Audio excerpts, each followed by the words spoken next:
At the end of last season, the Charlotte Hornets appeared to have finally turned a major corner. For a franchise that had spent years trying to establish itself as a legitimate contender in the Eastern Conference, the Hornets had climbed into a level of relevance they had rarely reached before. For stretches of the season, Charlotte was being mentioned around the top 10 in NBA power rankings, and that progress created real optimism heading into the offseason. The expectation was fairly straightforward: build on what worked. After the way the team finished the season, moves such as potentially re-signing Kobe White or adding Hannes Steinbach through the draft could have helped reinforce the idea that Charlotte was ready to take another step. The Hornets had developed enough momentum that a continuation of the same core seemed like a logical path forward. Instead, the front office chose a dramatically different direction. Charlotte traded LaMelo Ball and Miles Bridges, moving two of the most important pieces from a team that had generated so much optimism during the second half of the season. Ball and Bridges represented 40% of the NBA's best five-man lineup last season, according to the lineup data being discussed here. So while the moves may have been made with the franchise's long-term future in mind, there is an obvious short-term consequence. The Hornets are entering the new season with less star power. That doesn't necessarily mean the decision was wrong. It does mean the expectations have changed. Charlotte may have added depth and created more flexibility for the future, but the roster no longer has a top-tier offensive initiator in LaMelo Ball. Ball's ability to create shots, draw defensive attention, and make difficult plays happen gave the Hornets an offensive focal point that is difficult to replace simply by adding more players around the roster. That is one of the biggest questions facing Charlotte now. Who becomes the player capable of connecting everything together? Brandon Miller is expected to take on an even larger role, while Kobe White becomes the new starting point guard. Both players have important opportunities ahead of them, but replacing the overall influence of Ball is not simply about replacing his minutes or statistics.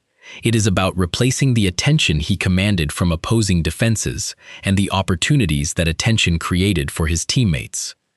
And that helps explain why the Hornets have fallen significantly in the latest NBA power rankings. The Athletics' Law Murray placed Charlotte 19th overall, putting the Hornets in the first group of teams categorized as not the tier to fear. That represents a significant change from the level of optimism surrounding the team late last season.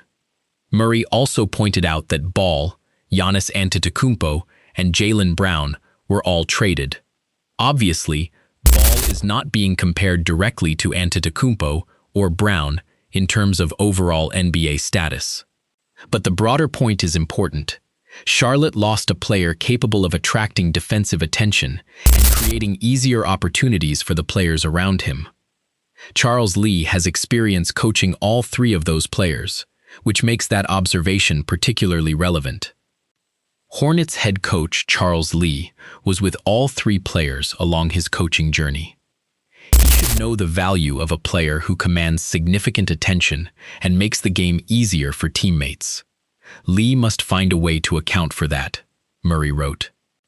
That is probably one of the biggest tactical challenges facing Lee. Charlotte can have a deeper roster and still be a less dangerous team if it doesn't have the same level of offensive creation at the top. Depth can help a team survive injuries, improve its second unit, and give a coach more lineup options. But when games become tight in the fourth quarter, having somebody who can consistently create an advantage becomes especially important. And that is where Ball's absence could become most noticeable. At the same time, Murray acknowledged that the Hornets may have reached the peak of the Ball era, which makes the decision to move him easier to understand from a long-term perspective. If Charlotte's front office believed the previous core had reached its ceiling, then shifting toward a different roster construction could be a reasonable gamble. The problem is that every rebuild or retooling comes with a transition period. For Charlotte, that transition could mean taking a step backward before potentially moving forward. Depth is not a problem in Charlotte. Coby White is the new starting point guard, and Brandon Miller will get to show he can be at the top of the food chain. Now, the Hornets have to show they can carry over the same success they had in the second half of last season without Ball, he wrote. That last point may ultimately determine how this entire offseason is judged. If White successfully takes over as the primary point guard, if Miller establishes himself as the team's offensive centerpiece, and if the Hornets' improved depth translates into consistent production, the current ranking could eventually look too pessimistic. But if Charlotte struggles to replace Ball's playmaking and the offense becomes too dependent on Miller and White, then the lower ranking could prove to be a realistic assessment of where the team stands right now. So, at least entering this new phase, the Hornets appear to be a less threatening team than they were expected to be at the end of last season. That doesn't mean Charlotte has abandoned its long-term ambitions. In fact, the opposite may be true.